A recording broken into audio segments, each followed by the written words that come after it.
come detto, la diversità: da dietro che abbiamo un ponte rigido, davanti abbiamo delle ruote anteriori indipendenti.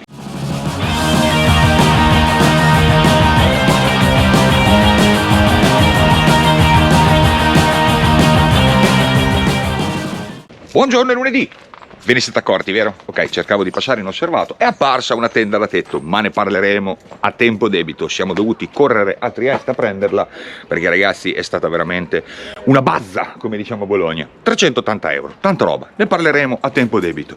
Entriamo in laboratorio, che abbiamo praticamente lo stesso casino che avevamo venerdì. Quindi il cassone qui che ci aspetta, ora dobbiamo finire il cassone, installare e fissare il nostro cubetto e installare e fissare, che è già fermo, il nostro fornellino. Dopodiché dovremo fare le coperture di chiusura, i vari cassettini, così li facciamo, e produciamo bene benino. Tra l'altro siamo a metà delle lavorazioni perché in mezzo dobbiamo ancora finire anche il laboratorio, fra cui anche la stufa. Guardate che bello il nuovo tubo di scarico.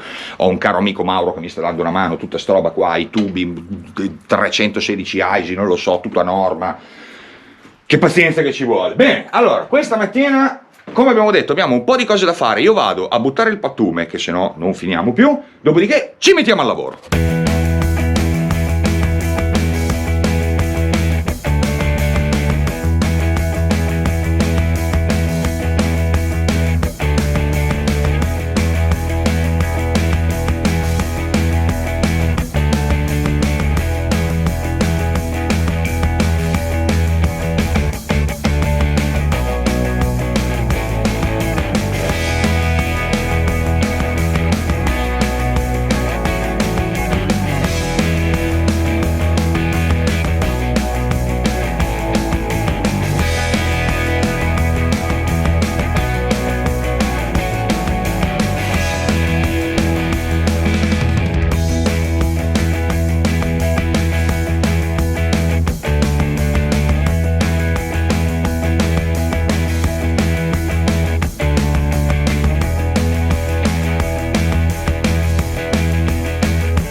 Oh, bel lunedì è questo qua. Ok ragazzi, abbiamo già tutto praticamente fissato. Sotto, come avete visto, la parte nostra, diciamo, del nostro cubettino ha già i fissaggi e la sua cornice, e abbiamo già le slitte, vedete, del nostro fornello. Ora chiaramente questo lato non è ancora fissato. Fra l'altro volevo farvi vedere l'importanza di quando fate qualcosa di modulabile, che sia sempre tutto comunque smontabile. In questo momento io devo abbassare di 1 millimetro questa, d'accordo, che mi dà fastidio. Vedete che vedendo avanti qua io scopro i punti di attacco, quindi di fatto ogni componente che c'è all'interno della cassa può essere singolarmente smontato, chiaramente con apri, chiudi e tutto quello che ne viene dietro. Questa è una cosa basilare. Direi che ci vediamo domattina, anche perché volevo fare una cosa carina, spero che vi piaccia. Cominciamo a fare i conti. Mettiamo una lavagna lì e noi ciclicamente o il lunedì o il venerdì faremo i conti di cosa abbiamo speso durante la settimana, da materiali ad acquisti, roba del genere. Quindi domani, ragazzi, facciamo i conti di acquisto fuori strada, tutte le spese che abbiamo sostenuto, in modo che ce le teniamo scritte. Ragazzi, a domani! Buongiorno ragazzi e buon martedì! Ora, questa mattina facciamo quello che abbiamo detto ieri. Semplicemente ci siamo attaccati alla nostra lavagna e teniamo i conti di tutto quello che abbiamo speso dall'inizio del progetto. Allora, tanto per darci subito delle idee, andremo a selezionare i costi fissi e i costi che chiaramente io difficilmente riesco a conteggiare. Esempio, l'assicurazione del veicolo, non posso conteggiare la mia assicurazione qua dell'Emilia Romagna, da voi sicuramente è diversa, può essere più alto o più bassa. Comunque andiamo con i costi fissi sostenuti. Il primo costo è stato chiaramente l'acquisto della macchina, quindi noi abbiamo comprato la nostra Kia Sorento, d'accordo, per un totale di 4.400 euro. Perfetto. Ora a qui ci dobbiamo aggiungere, perché questo è un costo puro, il passaggio di proprietà. Il passaggio della macchina ci è venuto a costare 780 euro, 125 kW purtroppo si fanno sentire. Abbiamo la macchina a casa. Quali sono state le prime spese? Le avete viste, inerenti al cassone della camperizzazione. Quindi abbiamo un frigo della Indelby modello TB30 dal costo di listino di 690 euro, perfetto, e ci aggiungiamo anche il Bluetti AC50S, ok, senza i pannelli solari, che costa dal sito loro 499 euro, d'accordo? Benissimo. Ora, che cosa abbiamo aggiunto? Abbiamo aggiunto all'interno il fornello, quindi il nostro fornellino, che è stato pagato 19,90 euro da Decathlon, che erano in sconto, è il Bistro 2 della Camping Gas. Poi abbiamo aggiunto, diciamo indicativamente, una cinquantina di euro tra legno, minuterie e viti, quindi chiamiamolo legno struttura più o meno. Io ci aggiungerei circa una cinquantina di euro, perché come avete visto ho usato un sacco di materiale di recupero. Dobbiamo aggiungere i 12 euro delle due taniche, d'accordo? Circa 12 euro. Noi siamo fermi qui con tutto il lavoro che abbiamo fatto la settimana precedente. Ora, man mano che noi compreremo e acquisteremo materiale, lo andremo sempre a segnare qua in modo da tenere un attimino d'occhio i conti. Ora, siccome se cerco di fare dei conti a mente faccio un casino, faccio i conti e poi dopo ci guardiamo. Allora, ci troviamo ragazzi all'oggi, quindi seconda settimana di lavoro, con 6.450 euro già spesi. Quindi al momento diciamo che l'ammontare, lo teniamo di qua, l'ammontare di tutto il progetto è al momento di 6.450 euro, d'accordo? Piano piano tutto quello che noi andremo a comprare, usare, lo sommiamo a questa cifra qua e vediamo a quanto arriveremo. Perfetto, ora al lavoro, perché stamattina ci conta la copertura della cassa e l'impianto elettrico.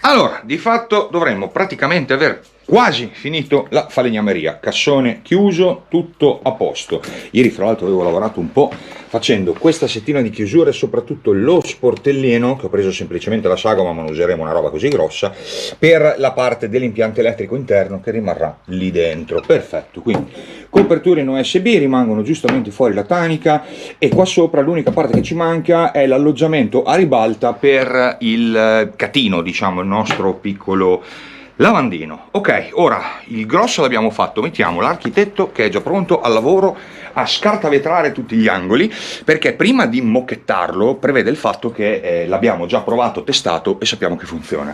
Quindi all'inizio, per dargli una buona protezione, gli diamo una manata di smalto nero, di quello bello grossettino, dopo che l'abbiamo levigato, in modo che già almeno prenda un colore decente. Dopodiché ragazzi siamo pronti per imbarcarlo in macchina. Bene, cominciamo con l'impianto elettrico.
Oh, è stato un bel martedì, ragazzi. Il mini impiantino elettrico, in questo caso è veramente qualcosa di veloce, è molto finito. 4 fusibili e i nostri pulsanti di attivazione prevederanno, ve lo spiego, praticamente l'attivazione del frigo, l'attivazione della pompa per l'acqua. Sotto invece divideremo i punti di ricarica, quindi avremo attivando la ricarica tramite l'auto e attivando la ricarica tramite i pannelli solari. Vorrei anche provare a vedere se io lascio su entrambi semplice autopannelli solari se il mini MPPT che c'è all'interno del nostro cubetto funziona egregiamente. Carino, ho già fatto come vedete i fori qua sopra in modo che qua entreranno i nostri cavallotti. Usiamo tutto cavo da 2,5 perché 2,5 mi porta fino a 10 ampere e qui dentro la potenza più grossa è 4 che è il frigo, 3,8 ampere. Ora abbiamo già tutti i nostri cabaggi cablageni. Ragazzi, bel martedì, ci vediamo domani che cominciamo a montare e fissare l'impianto elettrico. Se tutto va bene, per fine settimana il cassone è su e funzionante, anche perché è una settimana corta, perché voi non lo sapete, ma venerdì ragazzi siamo giù alla fiera del fuoristrada che è a Viareggio. Bene, a domani! Buongiorno, è mercoledì da Beppe. Stamattina ragazzi lavoriamo poco sulla Kia Sorento che è là parcheggiata, scusate il controsole, e lavoriamo molto su un camper, ma non ve lo racconto oggi, ve lo racconto mercoledì. Vi basta solo pensare che su questo camper ragazzi c'è una stazione radio, un'intera radio, ragazzi, fantastico.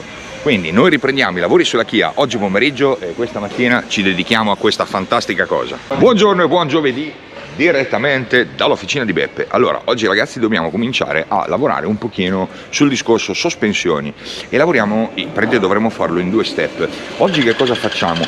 Veniamo qui a prendere le misure degli ammortizzatori. Perché? Perché dobbiamo farceli rifare di fatto più lunghi per quanto noi alzeremo la macchina. La macchina la alziamo con il kit dell'HR che sono le molle omologate, TUV e tutto il resto, che sono di fatto un più 5, quindi noi dovremo smontare gli ammo e registrare in compressione e in estensione il tutto aperto, tutto chiuso. Questi dati servono a chi ci fa gli ammortizzatori, che è l'HM 4x4, e andiamo a dargli questi valori. Con questi valori loro ci mandano gli ammortizzatori nuovi rinforzati e più lunghi di 5 cm, dopodiché noi finiremo di montare l'unico assetto che metteremo nella macchina. È inutile esagerare ragazzi, più 5 è più che sufficiente per non stressare gli organi meccanici e per avere comunque un rialzo da terra più che sufficiente, ma lo andiamo a vedere bene quando ci alziamo dal ponte, perché andremo a vedere come è fatto il nostro schema.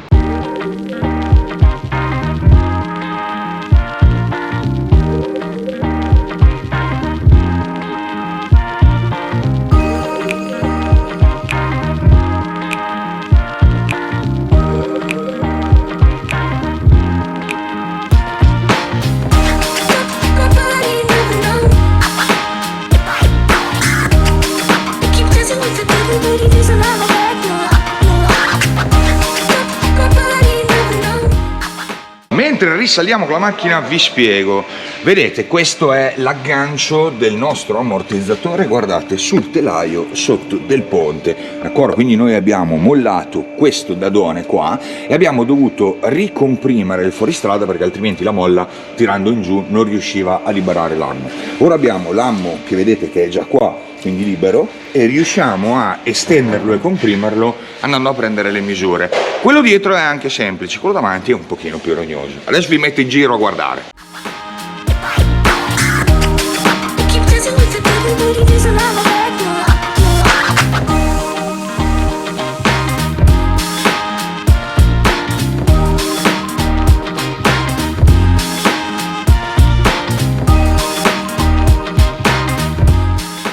Allora, vi spiego un attimino che cosa abbiamo fatto. Allora, abbiamo rimosso entrambe le molle che avete visto e le abbiamo già anche rimesse su, che ci servivano per prendere le misure di entrambi gli ammo, così eravamo tranquilli. Ora, finché ci sono, volevo spiegare un attimino il discorso del ponte posteriore. C'è purtroppo un pochino di luce. Allora, noi abbiamo un ponte rigido posteriore, d'accordo?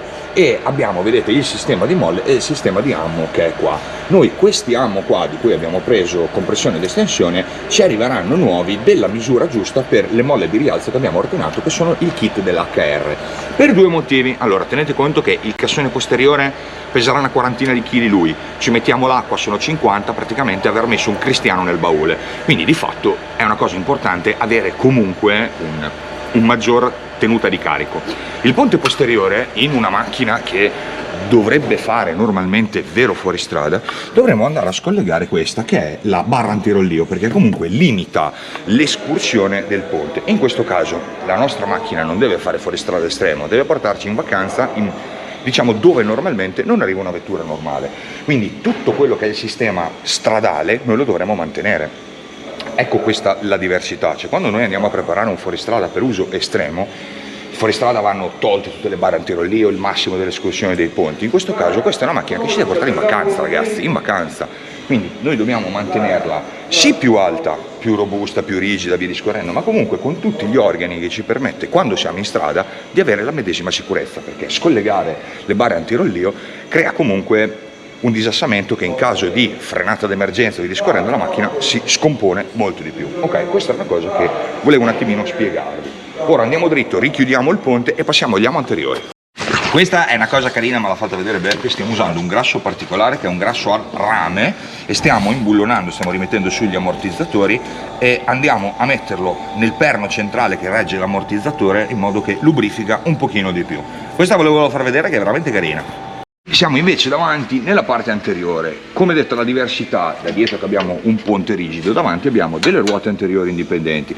Beppe già al lavoro che stiamo, praticamente vedete che l'ammortizzatore comprende la molla, ok? Quindi lo schema sospensione è completamente diverso. Dietro avete visto che abbiamo ammortizzatore da una parte e molla centrale sul ponte rigido, qui invece è un sistema tipo MacPherson, cioè la molla è all'interno dell'ammortizzatore. E noi che cosa dobbiamo fare? Quando voi andate ad alzare una macchina, vedete questa angolazione dei bracci, che normalmente quando la macchina è giù è così, ora in estensione, dà anche un'angolazione di questo, che è praticamente il semiasse che arriva dalla scatola del riduttore, del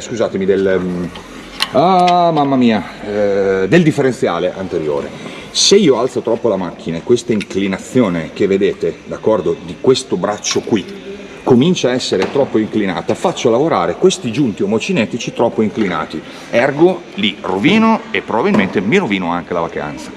Adesso andiamo a tirare giù l'ammortizzatore e facciamo le misure. Allora, adesso seguiamo Beppe, qui abbiamo già tolto l'ammortizzatore, seguiamo Beppe in officina che ci fa vedere cosa vuol dire scoppiare un ammortizzatore MacPherson, cioè quindi con la molla integrata, dall'ammortizzatore. Passo sotto, scusate. Allora, andiamo a prendere le attrezzature, ho appena calciato un dado, adesso lo recuperiamo. Ragazzi, molto probabilmente. Mi sa che questo è un pezzo vostro che era in giro. Allora, spero che da lì sopra mi vediate fondamentalmente. Vedete l'ammortizzatore, come vi spiegavo prima, già in posizione. E ci sono già, che hanno acceso la macchina, già i tiranti, vedete? Qua. Con questo, diciamo, si va a comprimere la molla per poi andare a sfilare tutto il perno. Adesso ci mettiamo al lavoro.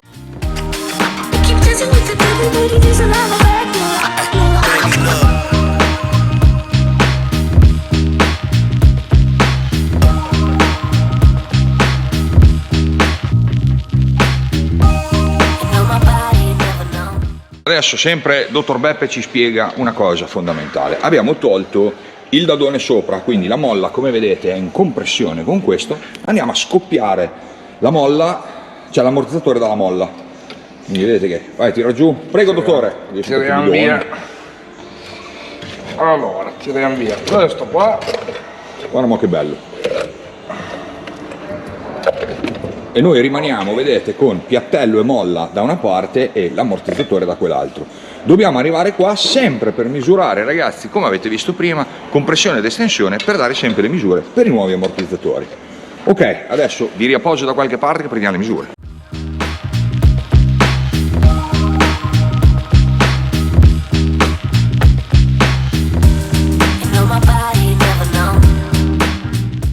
Allora, dopo tanto tribolamento, tira giù un ammo, niente, perfetto, ce l'abbiamo fatta. Allora, il sorrentone è già pronto, siamo qua, adesso andiamo a controllare la convergenza perché chiaramente abbiamo mosso gli ammortizzatori. Beppe, hai qualcosa da dire? Che giornata di merda. Beh, guarda, farei vedere le mani da rendere un'idea. E la cosa bella, sapete cos'è? È che questo lavoro lo dobbiamo rifare, perché adesso abbiamo preso le misure, aspettiamo gli ammo quando arriveranno il kit molle ammo, e praticamente dovremo rifare la stessa cosa. Sì. Saltato anche il pranzo, Ore?